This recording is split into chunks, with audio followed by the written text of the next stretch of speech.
Hey everyone, it's Olivia and welcome back to my channel.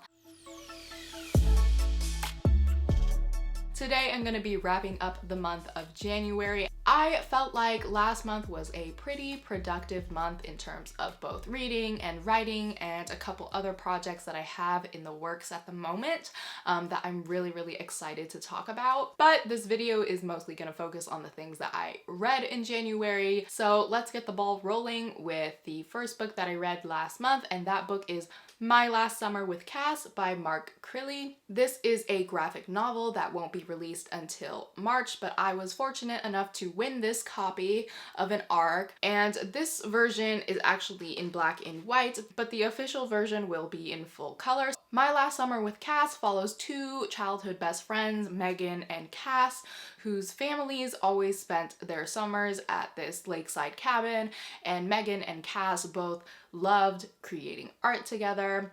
But as they grow older, Cass moves to New York, and Megan finally convinces her parents to let her visit Cass in New York for a couple weeks or something like that. When Megan gets there, she discovers that Cass is a lot different than she remembers her to be. She's got tattoos, every artist in the city seems to know her, and she even eats chicken feet.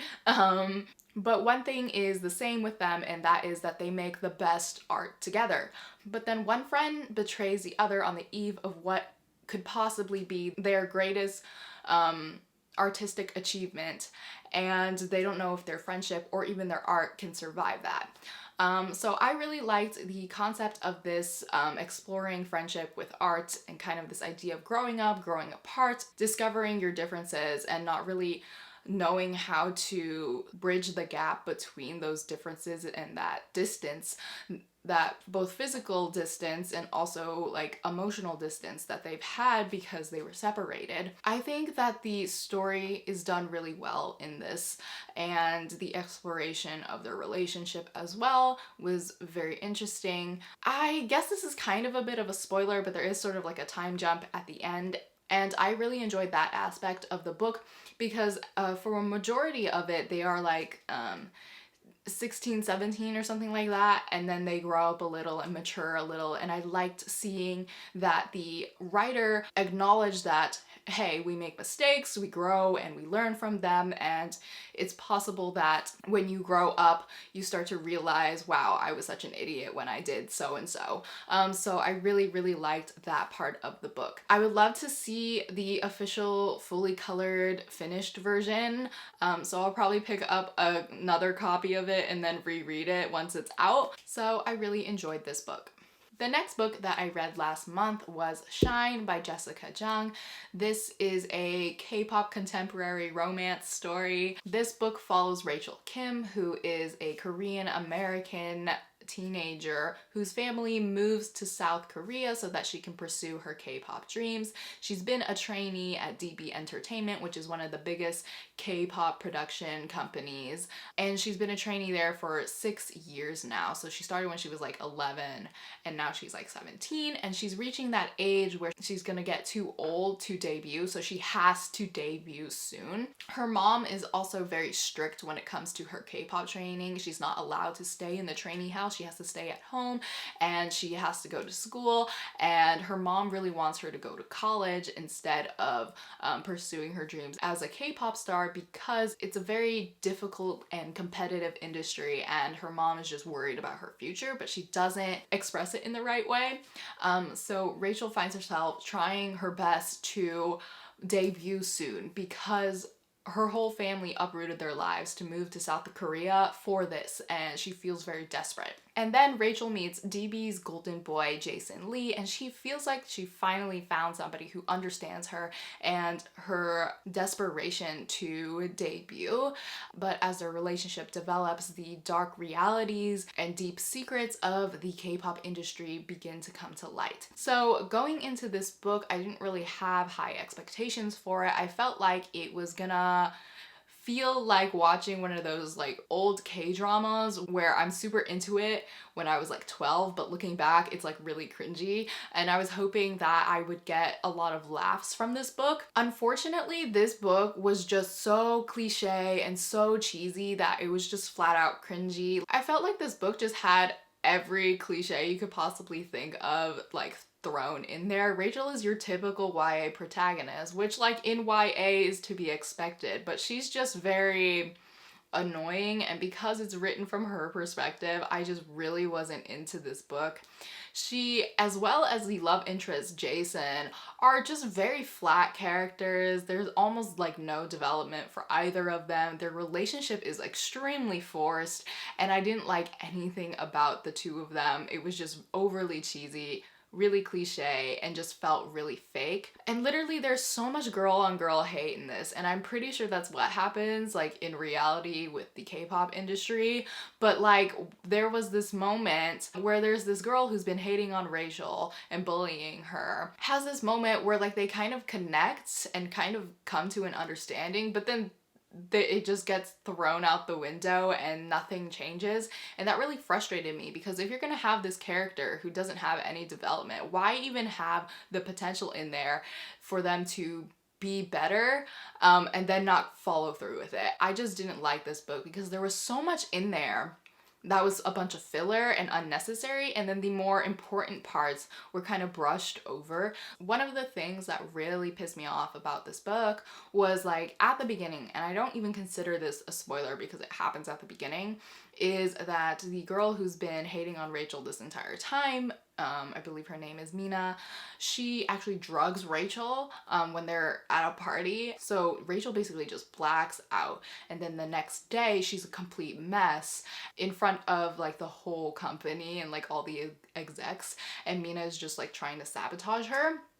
And that's like never addressed in the book, and it just really pissed me off, because if you're gonna start off with that, you have plenty of time to actually address this, because even Rachel describes it as a violation of her body, and I was just like like when I read that, I knew they were never gonna address it properly, but I still had hopes that they would. But they didn't. Yeah, I'm planning to do a review of this book because I have a lot to say, so the last book that I read last month is not actually technically a book. It is a web comic, and I read like the first whole season of it, so I consider that a book, and it's even on Goodreads, so it counts for my reading challenge.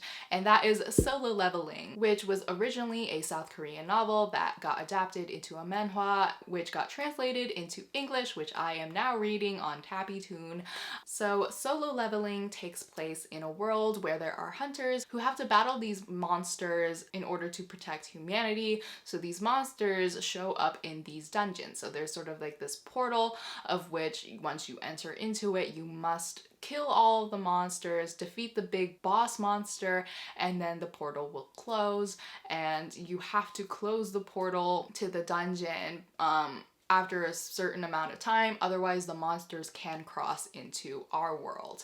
So this webcomic follows Sung Jin Woo, who is known as the weakest hunter of all mankind, but then he enters this dungeon that has these monsters which are stronger than any monster that any of them have ever encountered, and then they wipe out his entire party and he is about to die. But then this mysterious system gives him a second chance at life. So when he reawakens, he is given this ability that allows him to level up to infinite levels of a strength greater than anyone has ever known or seen. And so this follows his journey as he fights demons that are both monsters and humans, and tries to discover the secrets of this mysterious system as well as the dungeons that are showing up in the world. At first, I was not that into it, but because there was a whole season to binge read, it was just so easy to get really addicted to reading it. Like at the beginning, I was like still uncertain about the protagonist, but as I kept reading, I was just like, I am all in for him, okay? Like I just really enjoy this webcomic. It's so fun and enjoyable to read, and I think that like the plot and the characters are all very interesting. And you know what? I'm just like at the moment really obsessed with like video game isekai type comics. So those are like literally all I have been reading for like the past month. But Solo Leveling is the only one that has like a whole full season to binge read. And so I binge read that, and then it's in the middle of season 2 at the moment, so I caught up to that in basically like 3 days, I think. I definitely have a problem, but it's so difficult waiting for an episode to release every week, and I think I'm just gonna like wait for like a few months before I return to it. Maybe when season 2 is over, I'll just binge read all of it. So I'm trying to hold off on it, but then sometimes I'm just like sitting and kind of like, I kind of want to read Solo Leveling right now. So those are all the books that I finished in January, but I did start a book near the end of last month, and that book is A Conjuring of Light by V.E. Schwab. I have been saying that I was gonna read this book for a pretty long time now because I read the first 2 books consecutively, and this is the final book of the trilogy, and I have just been putting it off. I finally picked it up like 2 days before the end of January, and I was like, is it possible to finish it? And I was planning to finish it. Due to some unforeseen circumstances, I wasn't able to finish it. I got about a little bit past halfway, so I'm planning to finish that soon, but I just wanted to mention that I did start it in January, but I'm gonna finish it in February, so I'll talk about it in my February wrap-up instead. So technically I read like 3.5 books in January, which is actually kind of what my goal was in the first place, was to read 3 books. I'm taking it pretty easy at the moment because I am juggling a couple projects at the same time that I want to get up and running before I dive super into reading more books. So let me know what books you read in January and what your thoughts on them were. I'm also planning to do my February TBR video soon, so make sure you keep an eye out for that. If you like this video, go ahead and give it a like, and if you want to see more of my stuff, then make sure you hit subscribe and click the bell icon to be notified when I upload, because I upload twice a week on Mondays and Fridays, and you don't want to miss out. Thank you so much for watching. I'll see you next time. Bye!